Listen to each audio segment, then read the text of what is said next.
We'd like to believe I'm not influenced by other people. That's a lie. Situations can corrupt almost all of us. You decided to cook up the Stanford prison experiment. The key to the study is flipping a coin. You're a guard, you're a prisoner, you're a guard, you're a prisoner.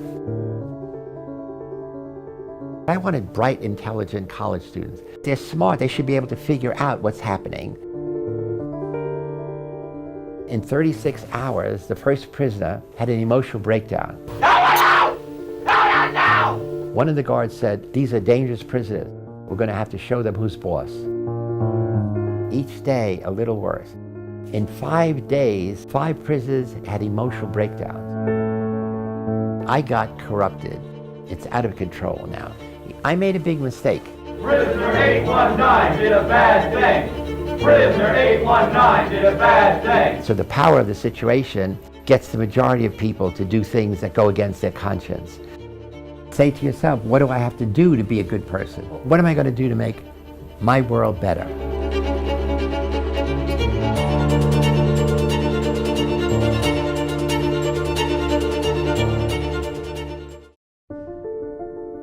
They say that the human race is doomed, that we have lost touch with our true nature, that the media has corrupted us, and that the planet has no future.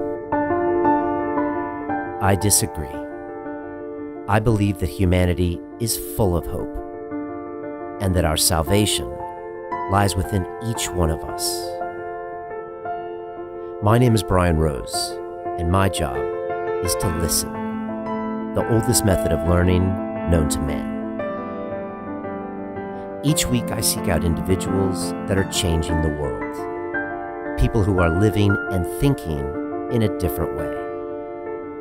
Their stories will challenge your beliefs, make you question your choices, and perhaps inspire you to change. I never planned on doing any of this, but now I can't stop.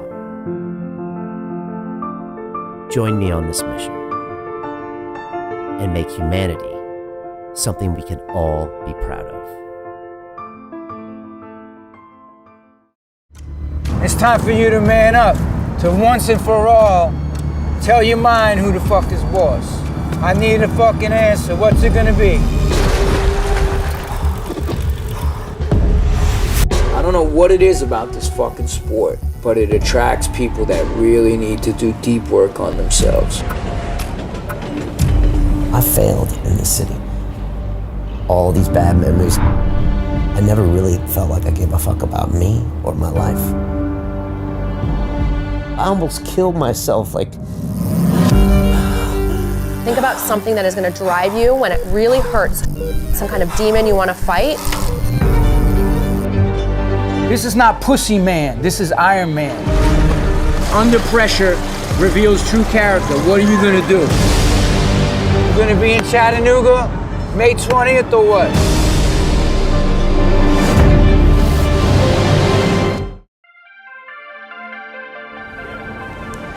Take 24 students at random from Stanford University in 1971. Half become prisoners, half become guards. What happens over the next 7 days? All hell breaks loose. And we find that normal humans, nice university students, turn into prison guards that terrorize their victims, humiliate them, sleep deprivation, mocking them sexually, and it all goes wrong. This is the famous Stanford prison experiment conducted by Philip Zimbardo. It's a fascinating look into how, as humans, we all have evil inside of us, and put in the wrong situation, and put in certain types of identities, we will all do things like that that are potentially very dangerous. Knowing that we have this evil inside us can make us more powerful, and that's what Zimbardo talks about. He's 85 years old. It's his birthday on the show, and it was amazing having him here to talk about his experiments and his book, The Lucifer Effect. I think we can learn a lot about ourselves by engaging with his teachings and with this experiment. So sit back and relax. You're really going to enjoy this show. And you're also going to enjoy what's going on inside of London Real Academy. Whether you want to start a business, learn how to public speak, learn how to accelerate your life, or learn how to broadcast yourself, We have the 8-week accountability program to make it happen. I teach them personally, and here's a little bit more about the Academy. London Real doesn't stop when the conversation ends. You see, that's when we get started. Because everything begins with a thought, and then comes the action. The London Real Academy is our global transformation platform. Here we bring together thousands of students from over 75 countries. Whether you want to build a profitable business from your passion, or learn to speak to inspire, or broadcast yourself with your very own podcast, or accelerate your life to become a high-performance person, we have the online accountability course and personal mentoring program that will make your dream a reality. Join us, and we'll take your life to the next level, together. Our next accelerator course is starting soon.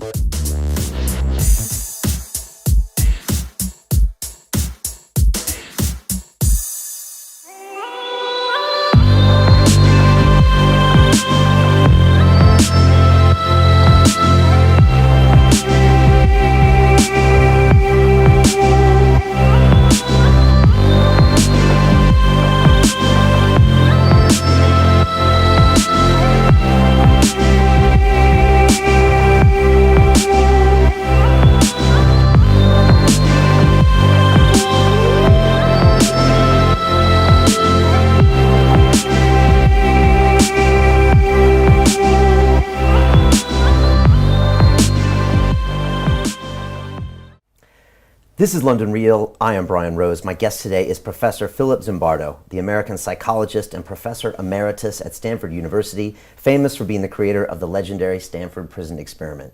You spent the last 50 years teaching and studying psychology and run the nonprofit organization, the Heroic Imagination Project, which teaches people to make heroic choices in their everyday lives.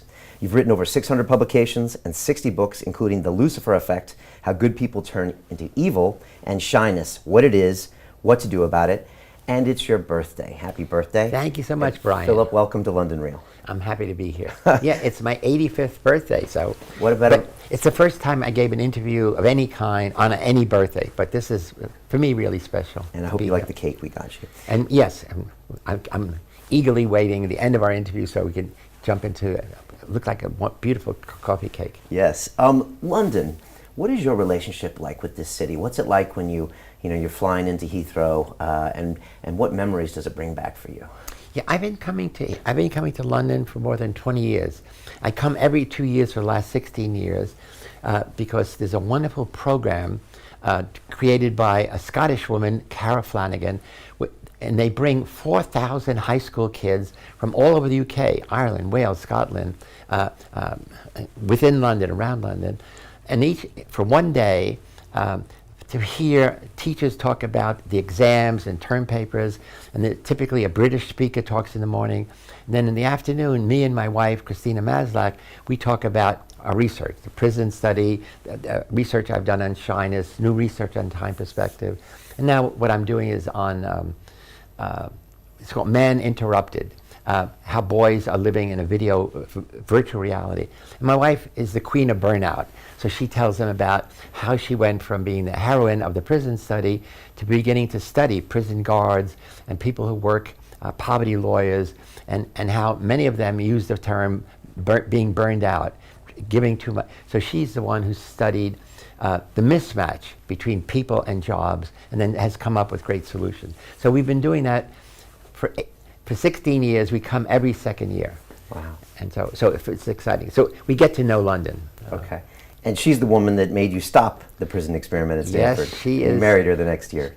She is the heroine, and we got married the next year, which is 45 years ago. Wow, congratulations. Yeah. Yeah. And look, we're obviously going to talk about that experiment, but I wanted to talk about you and where you grew up and what was that like and how that might have affected your later research. Yeah, I grew up in poverty, serious poverty.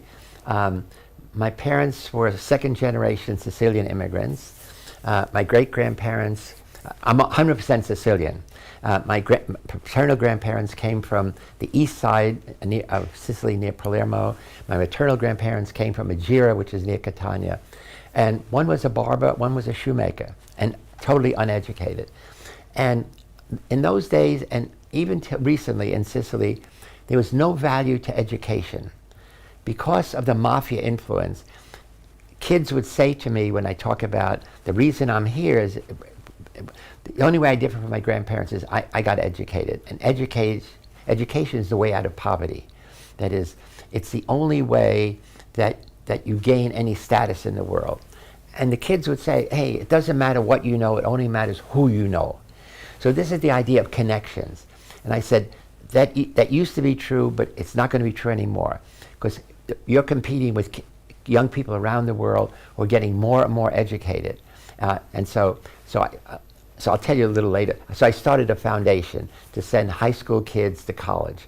I'll tell you now. So teachers pick the dozen smartest kids, and then we pick typically 6 boys and 6 girls from my grandparents' town called Camerata.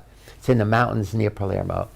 And then we have a big ceremony at City Hall. We give them each 1,000 euros and certificates, and it's a big honor to their parents. And then we follow them up, every year to be sure that they're going to school. And most have been very successful. Most of them have graduated. They're in business. They're starting businesses. And is education being embraced now more in Sicily? More and more being embraced. And you're an example of that when you go see students anywhere in the world. Yeah, and I say, I was a poor kid. My father didn't even go he dropped out of school in primary school. And the notion was, you finish high school because you had to. At 16, you didn't even have to finish. At 16, you could quit.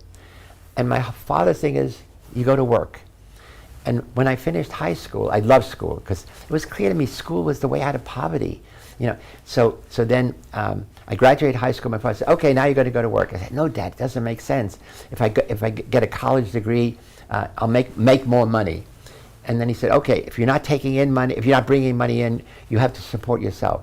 So I worked every night at the St. James Theater on Broadway as a concession boy, checking hats and coats, selling programs of the show, records and things of that kind. In the 50s then? In the 50s. And what was the Bronx like in the 30s and 40s? It was a ghetto. It was, a ghetto of immigrant children from all over.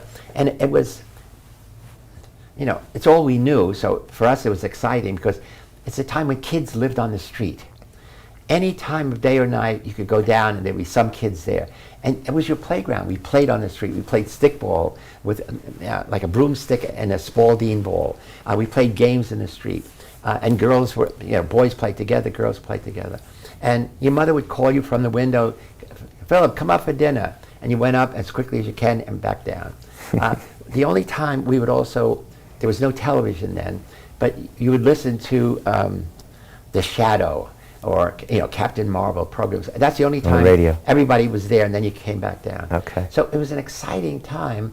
The only thing that was terrible, and it's true of ghettos anywhere in the world, there are always men, young men, who are there to tempt kids to do criminal things for money, to break into a store at night, to do the transom, to take a package from here to there, and you knew it was narcotics, or to get girls to sell their bodies. And I remember the standard fee was $10. $10 in the 40s and 50s was an enormous amount of money. And I had friends who gave in to temptation.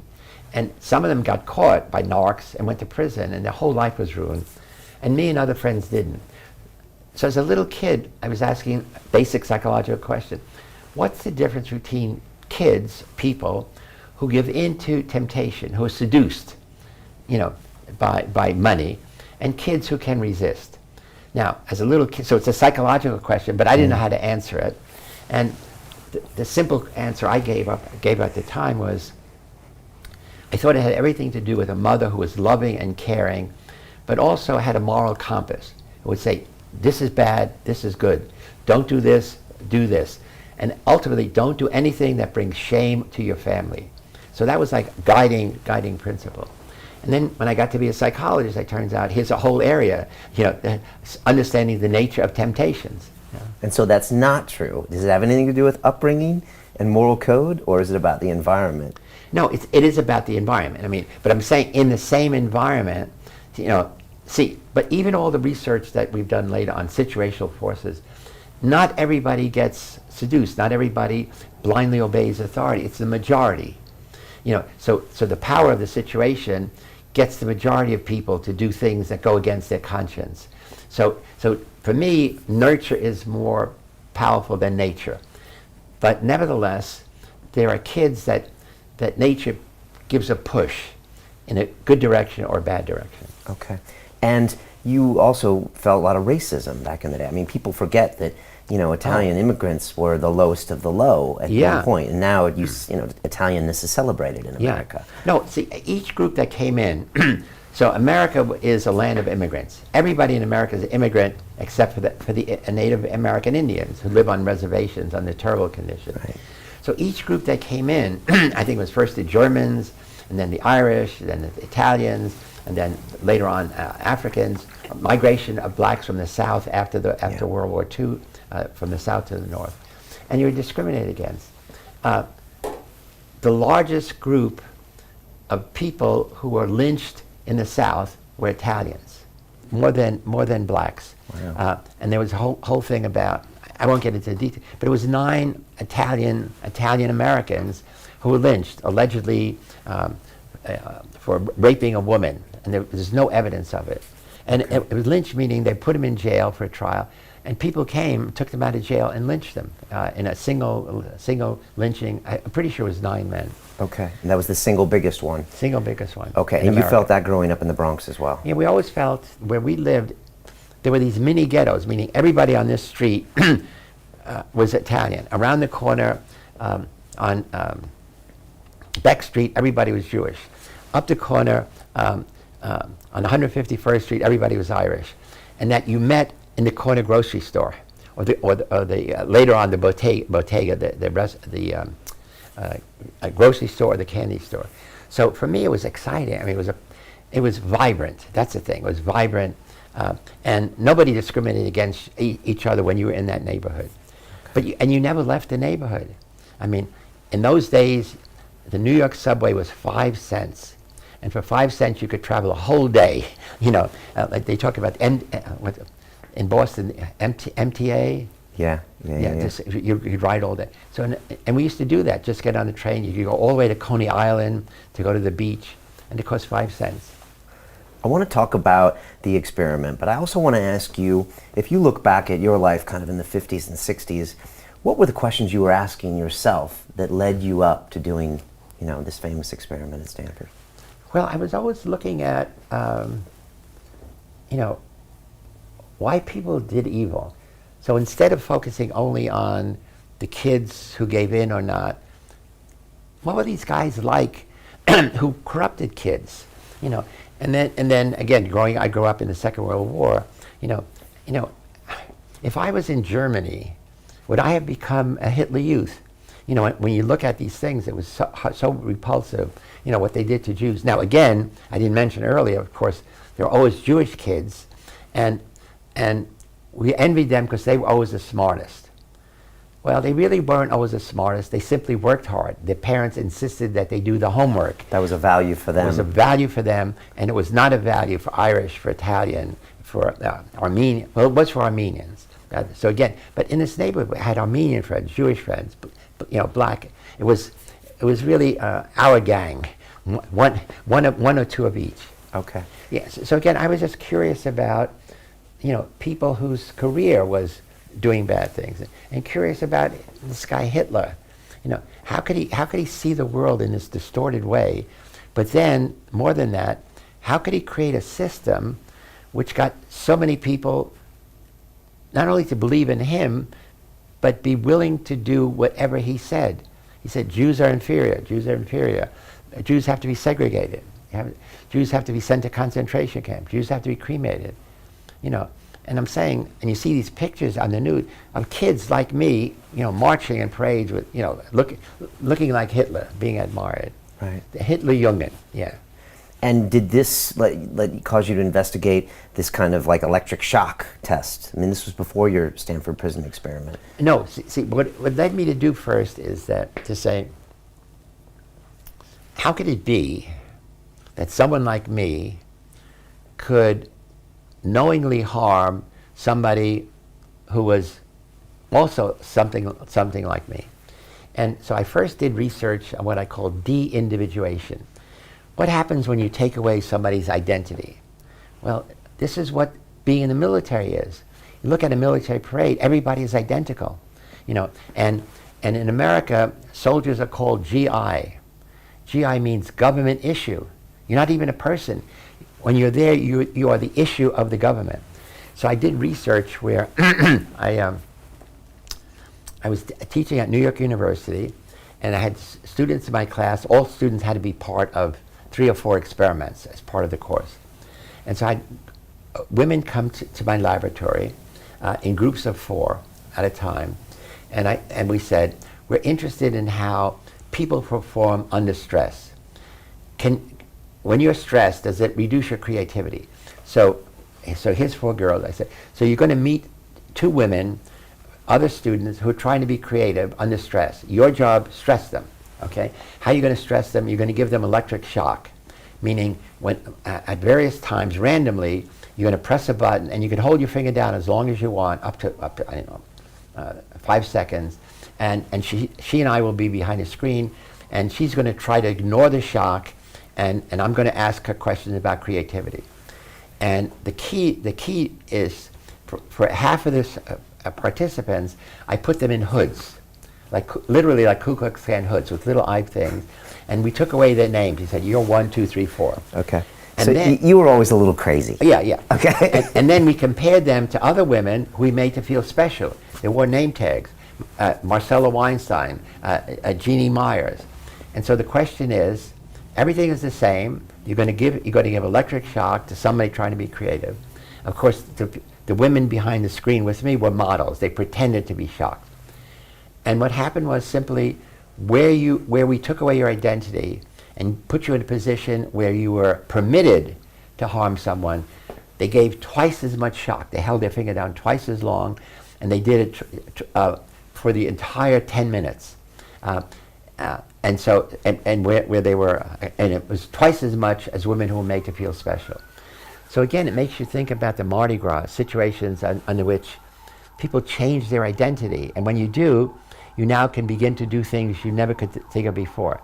So, but it's also the situation. So in the Mardi Gras, it's having fun. So people get drunk, you're more likely to have random sex. But again, in military, in the war, I put you in a uniform. It's like just being put in a hood, or I put you in Ku Klux Klan. I cover your identity, and now you can do things you would never imagine doing under normal circumstances. Which is acts of violence. Yes. Acts of dehumanization. Right.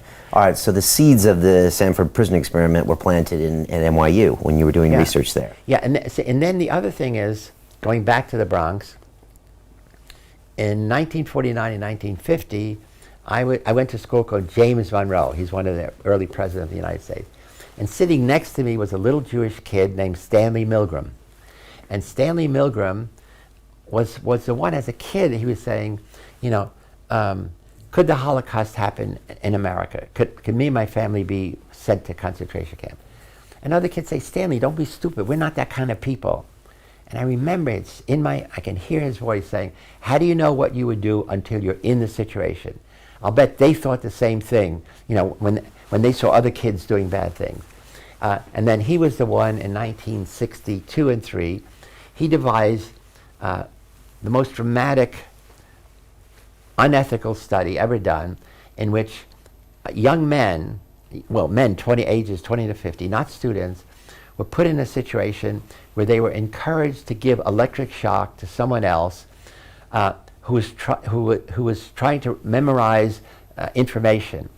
And the cover story, the big lie was, we want to see if punishment improves memory as well as reward.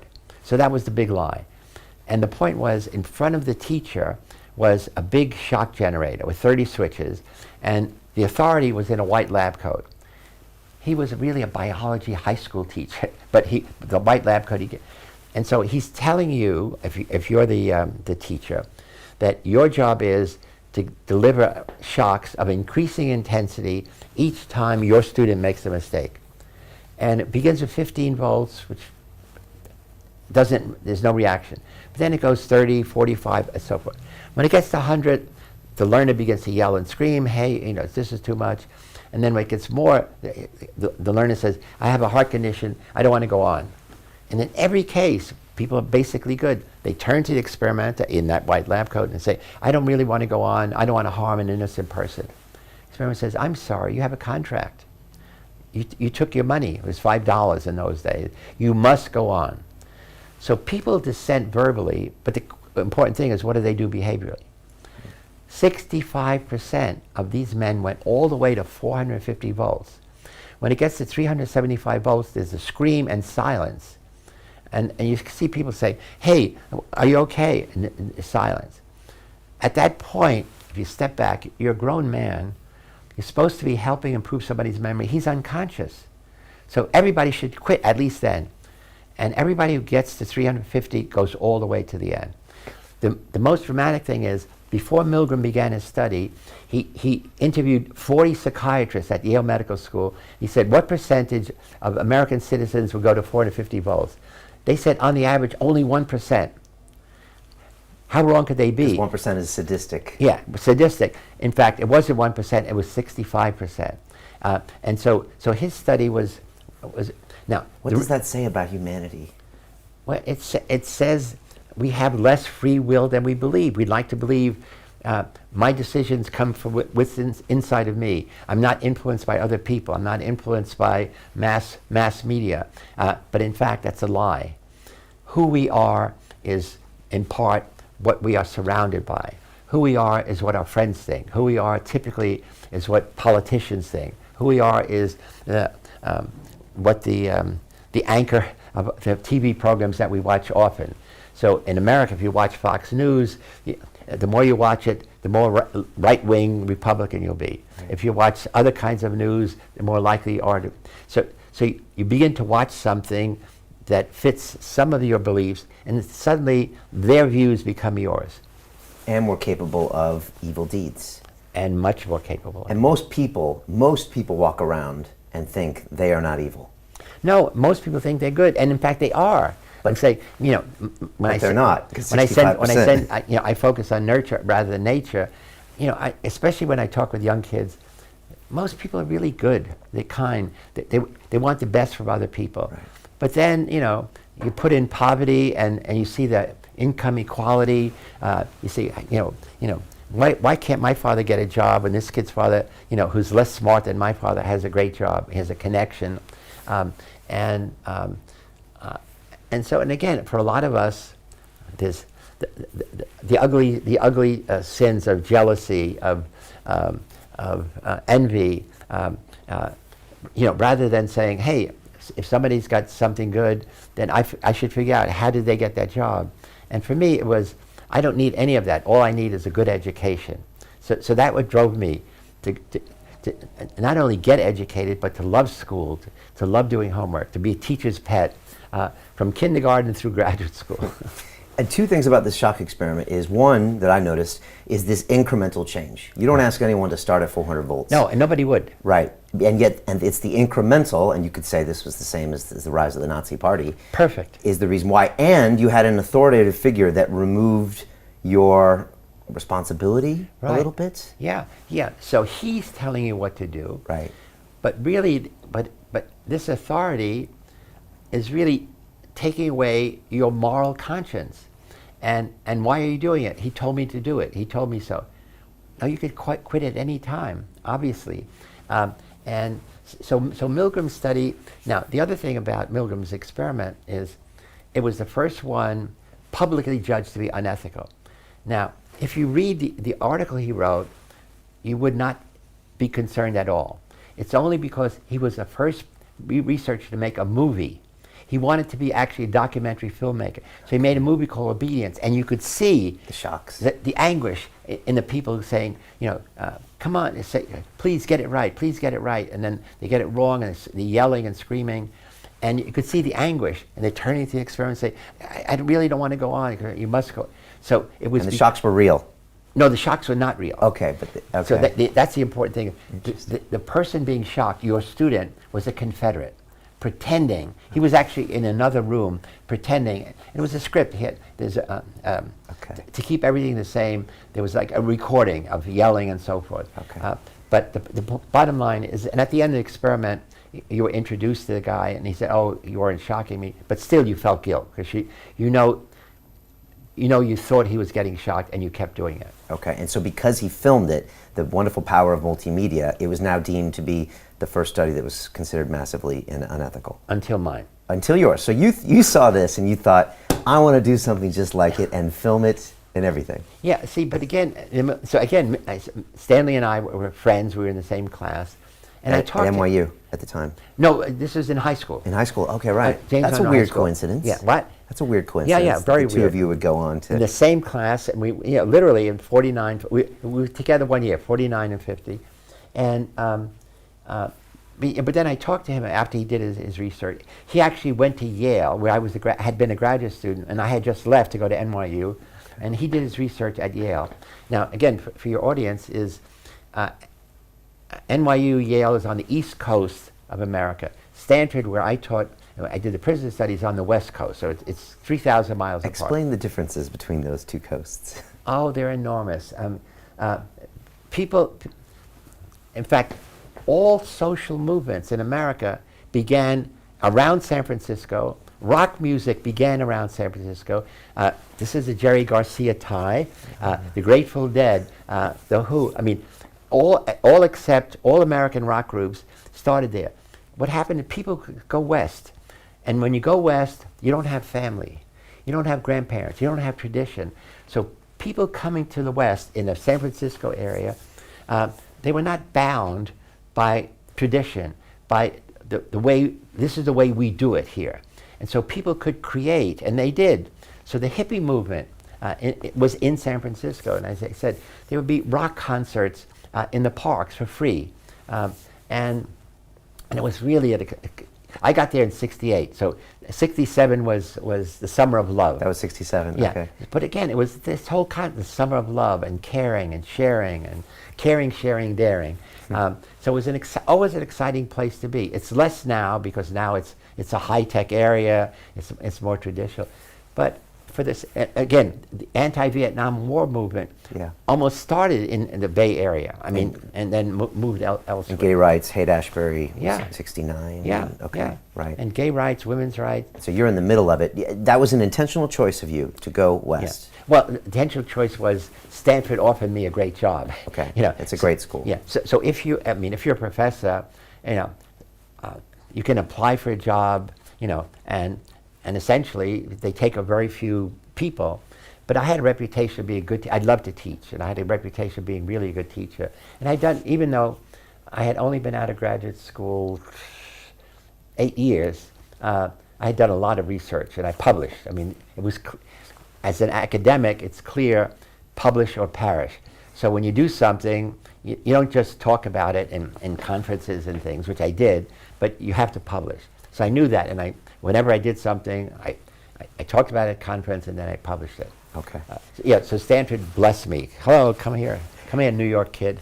And so how long were you at Stanford until you decided to cook up the prison experiment? I got there in '68, and I did the study in 1971.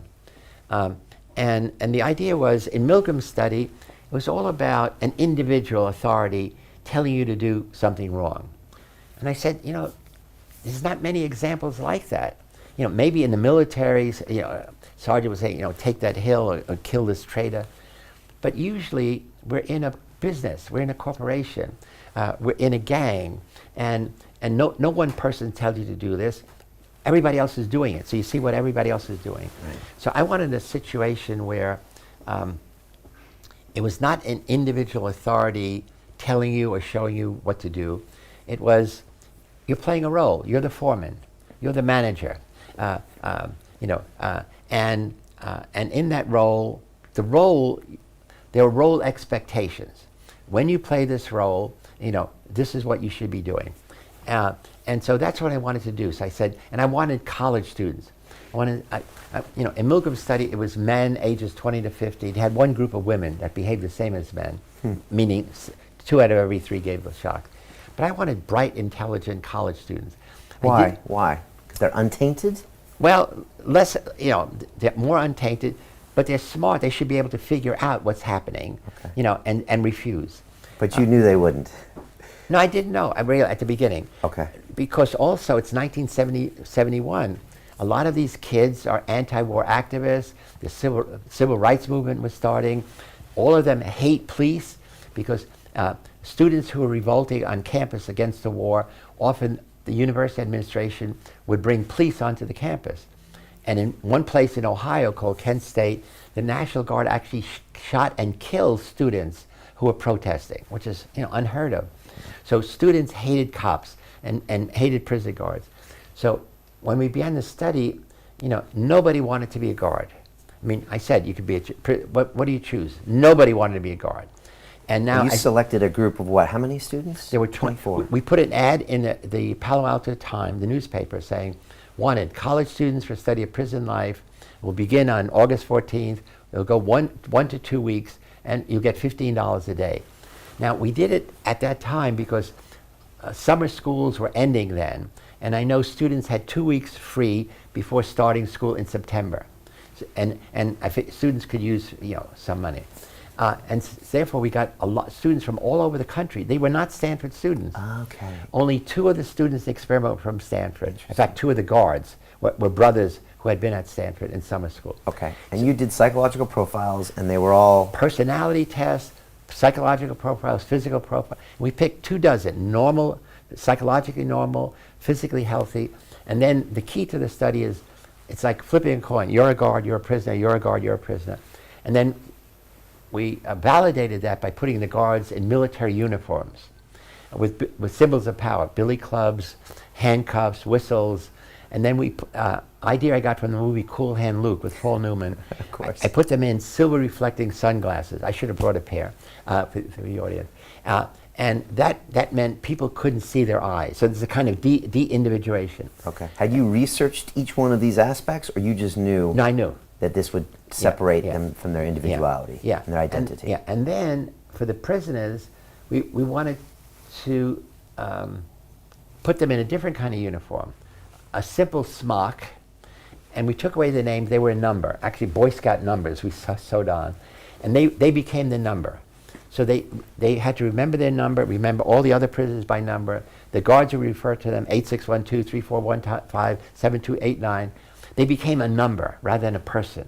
And again, that's really critical. So even before the study evolved, once they accepted the fact that they are a number, and then in those days, again in the 70s, everybody had hair, from the song, the play, the movie, hair. Long hair. So typically, if it was another era, you'd say, we got to shave off your head, as they do in the military. But instead, we put women's nylon stocking caps on to cover.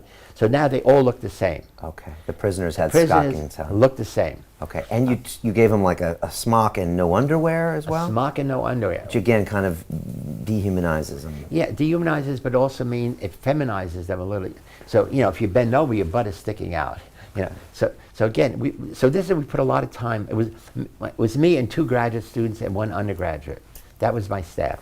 Did the administration have to approve this study? And they did. It was kids playing cops and robbers in an experiment. Now, although it was 1971, Stanford University had just developed a human subjects research committee. So I presented what we're going to do. I said, here's why we're doing it. Nobody's ever done anything exactly like this. And I said, we're going to be videotaping. Any one of your staff could come down and observe what's happening. And they came down the first day, and the first day nothing was happening. Right, and you videotaped it. Why? Why did you know that was important? Because back then that's hard to do. Yeah, well, we only could afford 13 hours because in those days it's 1-inch Ampex tapes, and then it cost $100 to develop it. But I knew we wanted to see the progressive change over time. See, in Milgram's study and most research, it's 1 hour or less. Here it's 24/7. There are 3 prisoners in each of 3 cells, so 9 prisoners at any one time, and there are 3 guards working 8-hour shifts, one after another. And then we had replacement guards, replacement prisoners. And you physically arrested the students as well with the local police. Yeah, so I'm glad you remember that, because for me that was the key to making the studies work instantly. You're kind of a Hollywood showman a little bit, Dr. Z. Yeah. I thought actually an alternative career would have been I would have been Clint Eastwood, I think, a Clint Eastwood type. So what I did was, I knew we had to, all the kids came down, they signed the papers, they signed informed consent, saying, if you're a prisoner, you have minimally adequate diet, you will be under stress, but anytime you can't handle it, all you have to do is tell the experimenter, I quit the experiment, and they signed that thing. So they all knew it was an experiment. And then we said, we're going to randomly assign half of you to guards and half of you prisoners, whether or not you want to be that. But now I knew if they came down and said, okay, I'm here for the experiment, if they voluntarily gave up their freedom to the prisoner, they had the power to take it back. So what I did is I worked with the Palo Alto Police Department to have real policemen in a real police car go to the dorms or homes and make a very realistic arrest. They say, are you Billy Johnson? Or if they came to the home and the mother, I'm here to arrest Billy Johnson, violation of Penal Code 459 PC, armed robbery or burglary, breaking and entering. And they gave the kid his right, put handcuffs on, put him in a squad car with the sirens wailing, and brought him to the real jail. Fingerprinted them, took a picture, and put him in a jail cell. So now, even though the kids know this must be related to the prison, the police were really without telling, they acted the role. They say, you kids think everything's a joke. You'll see when you're stuck here for, So you forever. shocked them. It was a shock. Even though they knew better, they knew it was an experiment, now you've actually shocked them. Well, they knew it was an experiment, but here's this, they're doing everything they see in the movies done to criminals. Okay. And then... How did you get the police on board? Bought them all dinner, tickets to a show. Yeah, it's... what I did was, because the police were called on campus to quell student anti-war riots, and there was a lot of hostility between the police and town gown hostility. And what I did is I organized a program to create positive relationships. I had policemen come to the dormitory where I was a faculty member and eat with the students. I had students ride around in squad cars. And there was a new police chief who had me come and say, I like what you're doing. And he said, anytime I could do a favor. I said, bing. Okay. I said, we're thinking of doing this study, and I'd like to have some of your rookies play the role of prisoners so they get a sense of what it means like to be a prisoner. He said, great idea. And then I said, so it's going to begin on Sunday, August 14th, and so I need a squad car with 1 or 2 policemen. I go down on August 14th, on Sunday morning. There's a sergeant. I said, I'm here. Captain Zerka said, he said, he didn't give me any orders. And of course, coming from the Bronx, I never trust anybody. And I said, I have here with me a cameraman from Station 2 to film this. And I did. I brought a cameraman down because I said, here's this dramatic thing. And just then, 2 cops come in, finishing, say, Sarge, we're off duty, we're going down. And I said, going home. And I said, gee, it's too bad because we're about to film arrests. And I still remember, one of the cops took out a comb, combed his hair, and I said, we're home free. And so they did the arrest, and that really started it. So that jump-started the study. And then what happened was, very quickly, each group got into the role. And the plan was 12 prison guards, 12 prisoners, and you were going to watch them for a week or 2 and see what happened. Yeah, initially we were going to go for 2 weeks, and just, it's a long time. It was exploration. Right, okay. It's a long time because it's 24/7, and what happened, I mean, at any time, one of the 4 of us is asleep. At any time, there are parole board hearings. We made the simulation realistic. We had parole board hearings headed by an ex-convict, Carlo Prescott. We had parents come down, visiting day. We had prison chaplains come down to interview the kids. We had policemen come. So things are happening all the time. And then in 36 hours, the first prisoner, 8612, I still remember his name, Doug Corpy, had an emotional breakdown because he had been the ringleader of the opposite, of prisoners against the guards. And the guards abused him, stripped him naked, put solitary confinement was a closet. And the rule was he could only be an hour, but they kept him hour after hour.